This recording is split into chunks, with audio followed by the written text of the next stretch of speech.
अब आगे बढ़ते हैं। इसी का होमोलिटिक फिशन के बाद नेक्स्ट जो हम देखेंगे वो है हेट्रोलिटिक फिशन।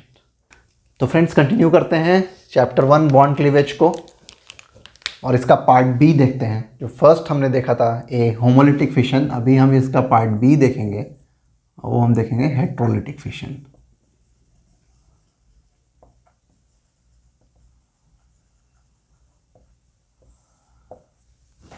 देखो हेट्रोलिटिक फिशन अभी हमने स्टार्टिंग में भी देखा था कि जैसा नेम सजेस्ट कर रहा है कि जो बोथ इलेक्ट्रॉन्स हैं, जो शेयर्ड इलेक्ट्रॉन है कोवेलेंट बॉन्ड का, वो ऐसा टूटेगा कि वो एक तरफ अपने पूरे दोनों इलेक्ट्रॉन को लेकर के जाएगा। तो हेट्रोलिटिक फिशन के केस में क्या होगा कि कार्बन के साथ जो भी एलिमेंट जुड़ा होगा उसके बीच में एक हेट्रोलिटिक फिशन होगा और जो ज़्यादा इलेक्ट्रोनेगेटिव होगा वो अपने तरफ इलेक्ट्रॉन को खींच लेगा। बोलते हैं जिसके पास जैसे जो ज़्यादा पावरफुल होगा वो अपने तरफ चीज़ों को लेकर के चला जाएगा, जो बेचारा कम पावरफुल होगा उसको बोलेगा कि ना ना आप जाओ ऐसे ही, मैं चीज़ों को लेकर के जा रहा हूँ, तुम ऐसे ही रहो। तो इस केस को ऐसे समझो कि जैसे कार्बन है और एक और कोई भी एलिमेंट है एक्स, अगर एक्स ज़्यादा इलेक्ट्रोनेगेटिव है तो एक्स बोलेगा कि भाई इलेक्ट्रॉन तो मैं नहीं देने वाला, तोड़ दो बॉन्ड को, इलेक्ट्रॉन मेरे पास रहेगा। अगर एक्स जो है वो कम इलेक्ट्रोनेगेटिव है तो कार्बन उस पर हावी होगा और कार्बन उसको बोलेगा कि भाई बॉन्ड को तोड़ लो लेकिन इलेक्ट्रॉन को मैं नहीं देने वाला, इलेक्ट्रॉन मैं अपने पास रखूँगा, और वो इलेक्ट्रॉन को अपनी तरफ खींच करके रखेगा क्योंकि वो ज़्यादा इलेक्ट्रोनेगेटिव है। तो इसमें जो फिशन होगा वो एक तरफा होगा, डिस्ट्रीब्यूट नहीं कर रहे। होमोलिटिक फिशन में डिस्ट्रीब्यूट कर रहे थे इलेक्ट्रॉन को, आधा आधा बांट लो, बराबरी का युद्ध था। यहाँ बराबरी का युद्ध नहीं है, जो ज़्यादा इलेक्ट्रोनेगेटिव है वो अपनी तरफ चीज़ों को लेकर के जाएगा। तो इसको हम कैसे लिख सकते हैं? When a covalent bond breaks in a fashion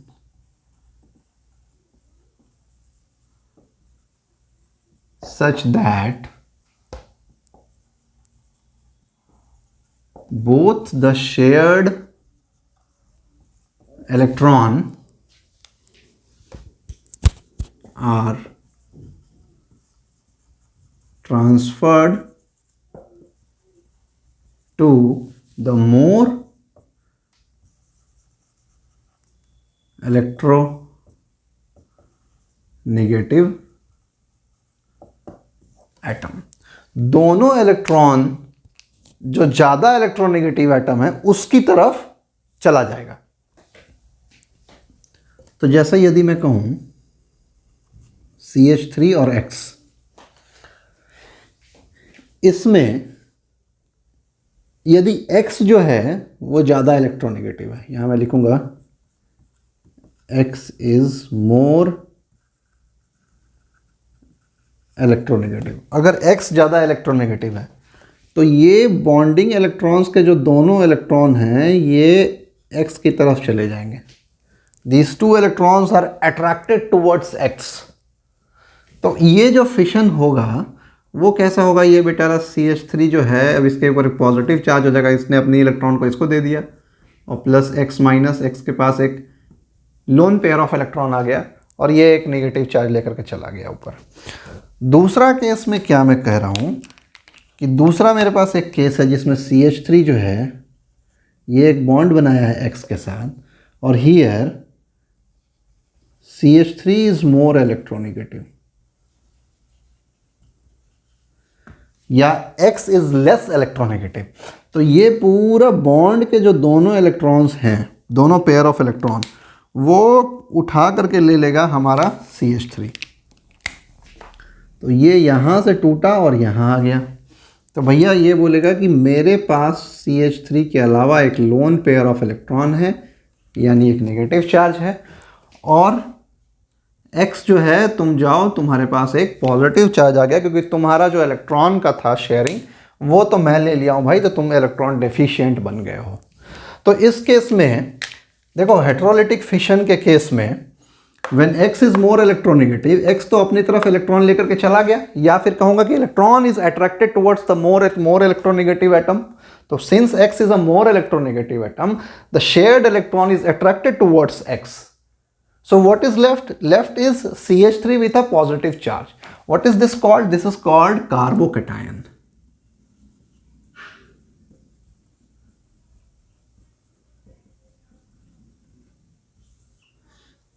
carbon है, carbon with a positive charge, so it is a cation. Cation in carbon known as carbocation. दूसरा केस जो क्या हो रहा है हमारे साथ, here the CH3 is more electronegative. X atom जो है भैया वो लेस इलेक्ट्रोनेगेटिव था, तो जो इलेक्ट्रॉन है that is attracted towards the more electronegative atom, so the electron pair is attracted towards CH3. And what happened, CH3 के पास एक lone pair of electron with a negative charge आ गया और x बच गया पॉजिटिव चार्ज के साथ.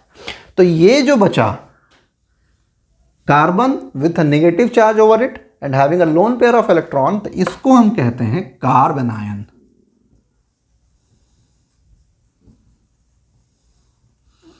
So it is what? It is a carbon with a negative charge. It means it is an anion, and इसको हम कहेंगे कार्ब एनायन. तो हेट्रोलिटिक फिशन के केस में दो चीजें बनती हैं. हेट्रोलिटिक फिशन के केस में दो चीजें बनेंगी, कार्बोकैटायन और दूसरा क्या है, कार्ब एनायन. ठीक है. Carbocation is a cation.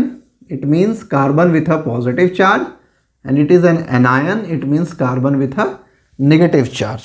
तो हेट्रोलिटिक फिशन जब होगा बॉन्ड क्लीवेज में, तो उसमें कार्बोकैटायन बनेगा या कार्ब एनायन बनेगा. अब कार्बोकैटायन और कार्ब एनायन, इसकी स्टेबिलिटी हम देखते हैं कैसे होगा. तो हम एक एक करके दोनों चीज़ें हम डील करते हैं, कार्बोकैटायन के बारे में भी और कार्ब एनायन के बारे में. ठीक है. सो फ्रेंड्स, हेट्रोलिटिक फिशन का जो फर्स्ट पार्ट है, जो हेट्रोलिटिक फिशन के कारण जो पहली चीज़ बनती है वो है कार्बोकैटायन. पहली चीज़ मतलब दो चीज़ें बन सकती हैं, कार्बोकैटायन या कार्ब एनायन. और कार्बोकैटायन को हम अभी पहले इसमें थोड़ा सा डिस्कस करते हैं कि होता क्या है और इसकी स्टेबिलिटी किस प्रकार है. तो कार्बोकैटायन जैसा अभी हमने देखा, anion having positive charge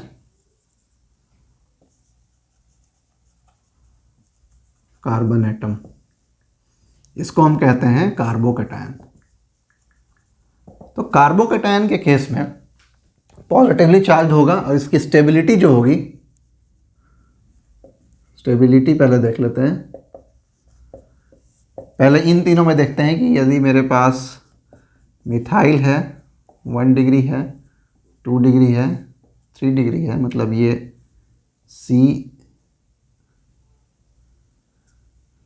CH3 है और ये CH2 है. 2 डिग्री कहने का मतलब है कि CH3 है, CH है विद अ पॉजिटिव चार्ज, और 3 डिग्री मतलब CH3 with a positive charge. Actually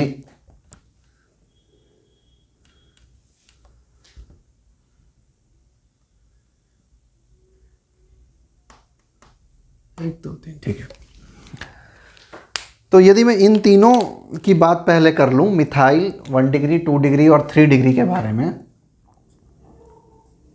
तो मैं इसमें क्लियरली कह सकता हूं कि ये ज़्यादा स्टेबल है 3 डिग्री. क्यों?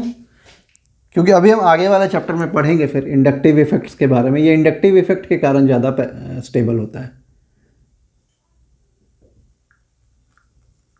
We will discuss this letter.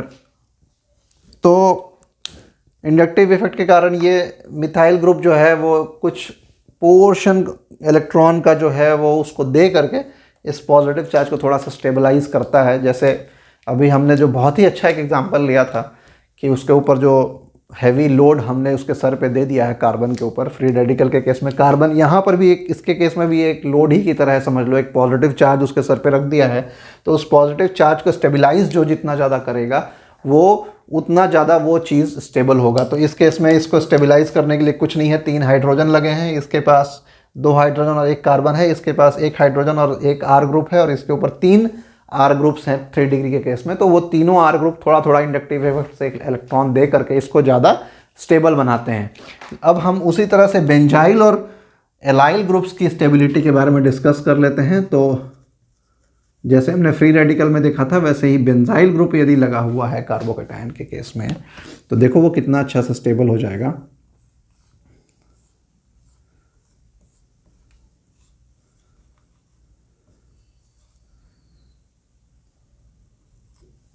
दो एक 3 और एक तो बॉन्ड है ही नहीं, ठीक है।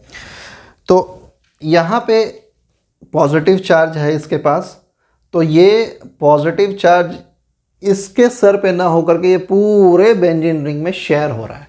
कैसे हो रहा है देखो, यहाँ पे क्या होगा, ये जो पाई बॉन्ड है ये टूटेगा, यहाँ से तोड़ के यहाँ लेकर के जाओगे तुम इलेक्ट्रॉन को, और बोलोगे कि भाई यहाँ बॉन्ड बना लो, ये दोनों पाई बॉन्ड लेकर के इसको स्टेबल करना है, और ये पॉजिटिव चार्ज यहाँ आ जाएगा।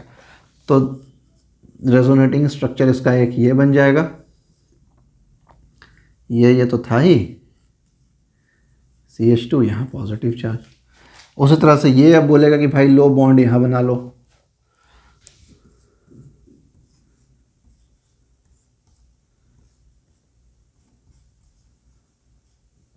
पॉजिटिव चार्ज यहाँ आ गया। अब ये पॉजिटिव चार्ज यहाँ है तो ये बोलेगा बॉन्ड उठ करके कि लो भाई बॉन्ड यहाँ बना लो, तो हमने भाई बॉन्ड वहाँ बना लिया, पॉजिटिव चार्ज यहाँ घूम के आ गया। अब ये वाली बॉन्ड फिर से अब इसको बोलेगा कि लो भाई तुम अपना पॉजिटिव चार्ज क्यों रखोगे, मेरे पास शेयर कर लो, मैं ही तो तुमको दिया था। तो ये यहाँ हो गया, और ये पॉजिटिव चार्ज फिर यहाँ आ गया। तो पॉजिटिव चार्ज जो है वो ये पूरा पाई बॉन्ड को यहाँ से यहाँ बदल रहा है, और अपना चार्ज जो है इसने इसको दिया, इसने इसको दिया, इसने इसको दिया, और फिर इसने इसको दे दिया। तो ये पूरा ट्रांसफ़र हो रहा है। इसके 5 रेजोनेटिंग स्ट्रक्चर्स यहाँ पे बन चुके हैं, और ये 5 रेजोनेटिंग स्ट्रक्चर्स बनने के कारण ये बहुत ही स्टेबल होगा। उसी तरह से एलाइल सेम टाइप में CH2 CH CH2, इसके ऊपर एक पॉजिटिव चार्ज है, ये बोलेगा कि लो भैया ये बॉन्ड यहाँ बना लो और ये पॉजिटिव चार्ज हमें दे दो। तो ये CH2 डबल बॉन्ड CH और सिंगल बॉन्ड CH2 के साथ एक पॉजिटिव चार्ज यहाँ आ गया। अब देखो कितना आइडेंटिकल स्ट्रक्चर है इस केस में भी, तो ये आइडेंटिकल होने के कारण ये बहुत ही ज़्यादा स्टेबल है। आपको ये क्लियर तो हो रहा है ना कैसे मैं बॉन्ड्स को ट्रांसफ़र कर रहा हूँ। ये पाई बॉन्ड जो है ये बॉन्ड यहाँ अगर ट्रांसफ़र हो जाएगा तो ये पॉजिटिव चार्ज जो है, मतलब पाई बॉन्ड यहाँ ट्रांसफ़र होने का मतलब है कि ये दोनों इलेक्ट्रॉन लेकर के यहाँ आ गया इसके पास। तो यहाँ पर पेयर ऑफ इलेक्ट्रॉन था, यहाँ पॉजिटिव चार्ज था, ये दोनों मिलकर के यहाँ बॉन्ड बना लिए, और चूंकि यहाँ से निकल के आया तो यहाँ पॉजिटिव चार्ज बन गया, जो कि ये मैंने स्ट्रक्चर के रूप में यहाँ पे दिखाया है। ये सारा के केस में भी वही हो रहा है।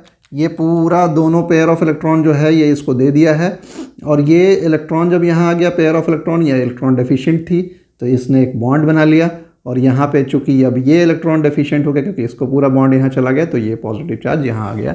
उसी तरह से हमारा रेजोनेटिंग स्ट्रक्चर्स बनते जाते हैं।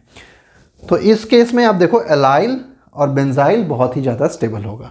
अब जो आई इफेक्ट्स के बारे में हम फिर देखेंगे कि यहाँ पे जो है चूँकि तीनों तरफ से इसको दे रहा है तो इसको भी बहुत ही स्टेबल बना देता है। ये बहुत ही ज़्यादा स्टेबल बन जाता है, यानी कि ये पॉजिटिव चार्ज जो है 3 आर ग्रुप से घिरा हुआ है, जिसके कारण ये बहुत ही ज़्यादा इसको नेगेटिव इंडक्टिव इफेक्ट मिल जाता है। नेगेटिव चार्ज समझो कि इसको मिल रहा है डेल्टा नेगेटिव, और ये बहुत ही स्टेबल होता है। तो इसकी स्टेबिलिटी की यदि मैं बात करूँ तो एलाइल जो है it is equally stable with 3 degree. ये तो बहुत स्टेबल है बिकॉज एकदम सेम स्ट्रक्चर बन रहा है। आइडेंटिकल रेजोनेटिंग स्ट्रक्चर्स की हम बात करते हैं, आइडेंटिकल स्ट्रक्चर बन रहा है, इसलिए वेरी स्टेबल। इसमें 5 रेजोनेटिंग स्ट्रक्चर बन रहे हैं, इसलिए ये भी स्टेबल है। तो allyl and 3 degrees are equally. उसके बाद तुम्हारा आता है बेंजाइल, उसके बाद आएगा 2 डिग्री, फिर 1 डिग्री और फिर मिथाइल। तो मैं ये स्टेबिलिटी का ऑर्डर आपको बता रहा हूं, ठीक है। कार्बोकेटायन के केस में स्टेबिलिटी हमने देख लिया, पॉजिटिव चार्ज रहता है और काफ़ी स्टेबल होता है यदि मैं उसके रेजोनेटिंग स्ट्रक्चर्स बनाते जाऊं तो। उसी तरह से इसका सेकंड पार्ट है कार्बेनाइन। कार्बोकेटायन के बाद कार्बेनाइन में क्या होगा वो अभी हम देखते हैं।